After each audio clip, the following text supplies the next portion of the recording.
নমস্কার, শুরু করছি আজকের সংবাদ।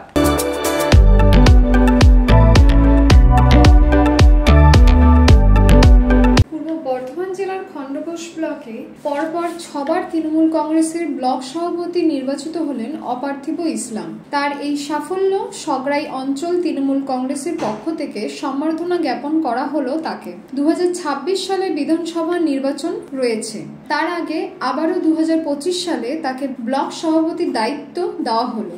আর এই দায়িত্ব পাওয়ার পর দলীয় সংগঠনকে আরো শক্তিশালী করে তোলার ব্যাপারে অগ্রণী ভূমিকা নেন অপার্থিব।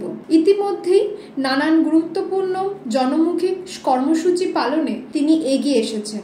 উল্লেখ্য, পরপর 6বার ব্লক সভাপতির নির্বাচন হওয়ার পর এবার তাকে সম্বর্ধনা জ্ঞাপন করল সগড়াই অঞ্চল তৃণমূল কংগ্রেস। শেয়ারা বাজারে তৃণমূলের স্থানীয় নেতৃত্ব মিলন চৌধুরীর উদ্যোগে এই সম্বর্ধনা জ্ঞাপন অনুষ্ঠানের আয়োজন করা হয়। এই সম্বর্ধনা জ্ঞাপন অনুষ্ঠানে উপস্থিত থেকে অপার্থিব ইসলাম এখানে তার প্রতি আস্থা রাখার জন্য তৃণমূলের নেতৃত্ব ও কর্মীদের কাছে কৃতজ্ঞতা প্রকাশ করেন। তিনি বলেন, দলকে আরো শক্তিশালী করতে হবে।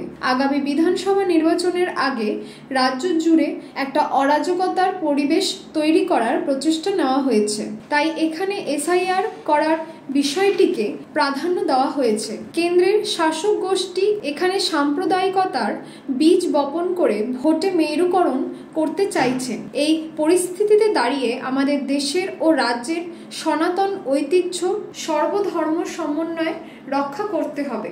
আগামী নির্বাচনে মমতা বন্দ্যোপাধ্যায়কে খণ্ডঘোষ বিধানসভা আসনটি আমরা উপহার দেব, সেই শপথই আমাদের গ্রহণ করতে হবে। উপস্থিত ছিলেন পূর্ব বর্ধমান জেলা পরিষদের কর্মধ্যক্ষ বিশ্বনাথ রায়, খণ্ডঘোষ পঞ্চায়েত সমিতির 2 কর্মধ্যক্ষ অনাবিল ইসলাম, বিদ্যুৎ কান্তি মালিক, স্থানীয় পঞ্চায়েত সদস্য নীলুফা বেগম প্রমুখ। নমস্কার, আমি সুকান্ত প্রামাণিক স্টেট কার্ড নিউজ রুম থেকে বলছি। এবার থেকে আমরা একটা নতুন অনুষ্ঠান শুরু করছি আপনাদের জন্য, সঙ্গে ডাক্তারবাবু। অনুষ্ঠানটি আপনারা দেখতে পাবেন প্রত্যেক মঙ্গলবার। তবে সঙ্গে ডাক্তারবাবু থাকলেই হবে না, আপনাদেরকেও থাকতে হবে।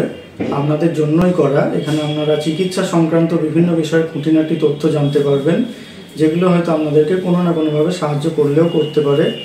যদি কোনোভাবে সাহায্য করে থাকে তাহলে সব থেকে আনন্দিত হব আমরা।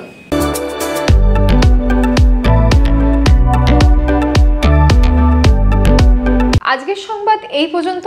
নমস্কার।